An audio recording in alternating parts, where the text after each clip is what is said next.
तहरीक इंसाफ, देखें अगर मैं सिर्फ पंजाब की बात करूं तो पंजाब में 50,000 पोलिंग स्टेशन बने हैं। हर पोलिंग स्टेशन में 2 या 3 पोलिंग कैंप होते हैं, तो इसलिए 1 लाख से ऊपर पोलिंग बूथ मौजूद है।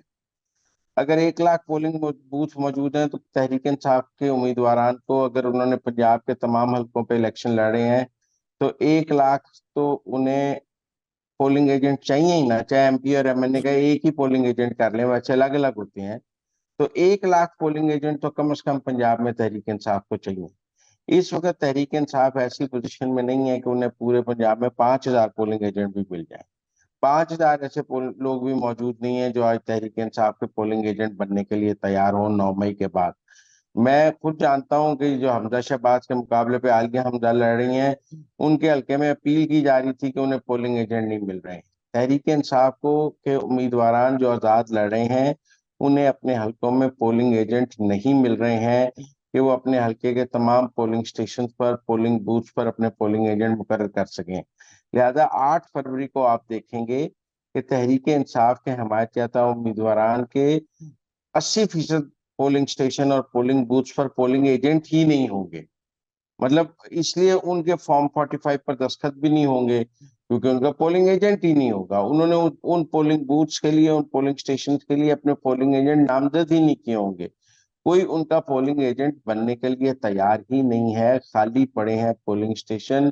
और उनको लिस्टें, मैं चैलेंज करता हूँ कि तहरीक इंसाफ वाले अपने किसी भी हल्के में तमाम पोलिंग स्टेशन के पोलिंग एजेंट्स की लिस्ट तो शाया कर दें कि ये लोग हमारे पोलिंग एजेंट बनने के लिए तैयार है। सीएनआईसी के तहत कोई भी उनका पोलिंग एजेंट बनने के लिए तैयार नहीं है। माहौल ही ऐसा नहीं है कि कोई छुपकर तहरीक इंसाफ का पोलिंग एजेंट बने। लिहाजा आधे तो उनके लोग मफरूर है, अंडरग्राउंड है, 9 मई के मुकदमात में है।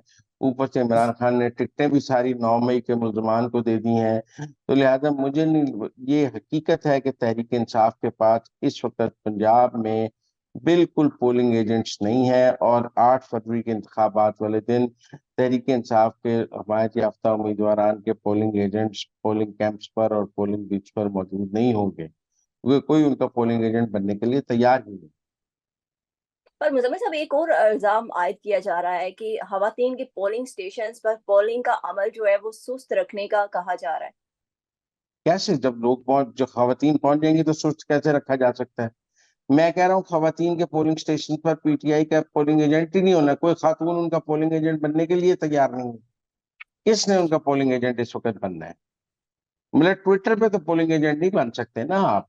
हाँ, अगर पोलिंग एजेंट बनने की इजाजत टिकटॉक या ट्विटर पे हो तो उनके पास लाखों पोलिंग एजेंट हो सकते हैं, लेकिन पोलिंग एजेंट ने तो पोलिंग बूथ पे जाकर बैठना है।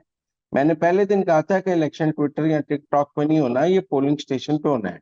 और वोट वही है जो पोलिंग स्टेशन के अंदर हो, वोट ट्विटर और टिकटॉक का वोट नहीं काउंट होगा। तो पहली बात जो 8 फरवरी के इंतखाबात की सामने आ रही है वो ये है कि तहरीक इंसाफ के उम्मीदवार के पास अपने अपने पोलिंग स्टेशन और पोलिंग बूथ्स के लिए पोलिंग एजेंट नहीं। ठीक हो गया। मुजम्मिल साहब, एक और अंदर की बात बताएं। आपके पास टाइम कम है लेकिन हम चाहेंगे जरा टाइम का फायदा उठाया जाए।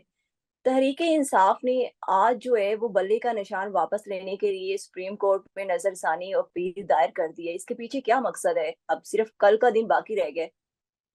कुछ भी नहीं है, तमाम में हुज्जत है।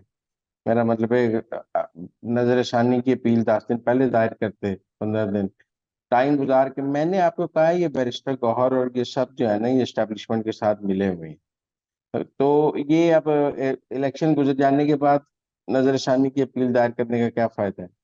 मैं ये समझता हूँ कि इसके पीछे शायद ये हो सकता है कि बैरिस्टर गौहर ये चाहते हैं कि उनका इलेक्शन सर्टिफाई हो जाए नजर षानी की अपील में, क्योंकि इमरान खान अब उनको दोबारा तो चेयरमैन बनाना नहीं चाहते हैं।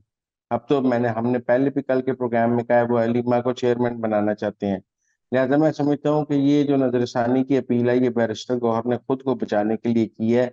वरना इमरान खान इसमें कोई दिलचस्पी नहीं रखते। जैसे कि अब बुशरा बीबी को भी बनी गाला से अडयाला पहुंचाने की बात हो रही है। पहले खुद ही इजाजत दी है उसको बनी गाला में रहने की। आप बताएं, इमरान खान की मर्जी के बगैर इमरान खान के घर को सब जेल करार दिया जा सकता है? अब जब देखा है कि लोगों ने लान तान शुरू कर दी है और फिर बुशरा और अलीमा की लड़ाई भी सामने आ गई है और अलीमा ने भी शोर मचाया है कि भाई मेरा जेल में है, तुम बनी गाला में यशी कर रही हो। और लोगों ने सवाल करना शुरू कर दिया कि ये आगे जाके वादा अगवा बनेगी। तो आज जो है उन्होंने पटिशन डाल दी है कि मुझे वापस अडियाला डेप भेजा जाए। ये फिक्स मैच है, सारे एस्टेब्लिशमेंट के साथ मुक चुके हैं ये लोग, और ये सिर्फ इमरान खान को बेवकूफ बना रहे हैं। पर मुजम्मिल साहब, उन्होंने बुशरा बीबी ने आज जो दरखास्त इस्लामाबाद हाई कोर्ट में दायर किया है, उन्होंने उसमें कहा है कि इस्लामाबाद के कमिश्नर ने खुद ही जो है वो ये नोटिस जारी किया, उनकी जानिब से कोई दरखास्त नहीं की गई थी। यार वर्बल कॉन्सेंट भी तो चीज होती है ना। उन्होंने पूछा होगा बीबी आपका कहाँ रहना, बीबी ने कहा होगा मैं बनी गाला रहना चाहती हूँ। मतलब मैं आपको एक सादा सी बात समझ, किसी अगर उनको सब जेल किसी सरकारी रेस्ट हाउस को या सरकारी इमारत को करार दिया जाता तो हम कहते हैं हुकूमत ने किया है। भाई कोई इमरान खान के घर को सब जेल इमरान खान की इजाजत के बगैर नहीं करार दे सकता। ये इजाजत जुबानी तौर पर ली हो या लिख कर ली हो, मैं इस पर बात नहीं करता, लेकिन ये इजाजत और ये कॉन्सेंट मौजूद थी तो वो बनी गाला शिफ्ट हुई, वरना उनको किसी रेस्ट हाउस में भी सब जेल बना के रखा जा सकता था।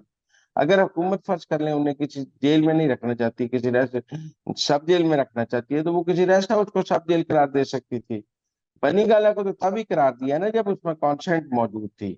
अब जब देखा है कि लोग लान तान कर रहे हैं कि जी सनम जवेद जेल में है, यास्मीन राशिद जेल में है, तो बुशरा बीबी जेल में क्यों नहीं है, तो उस लान तान से बचने के लिए अब ये पिटीशन दायर की गई। लान थैंक यू तान सो हो गई मच। है जो होनी तो।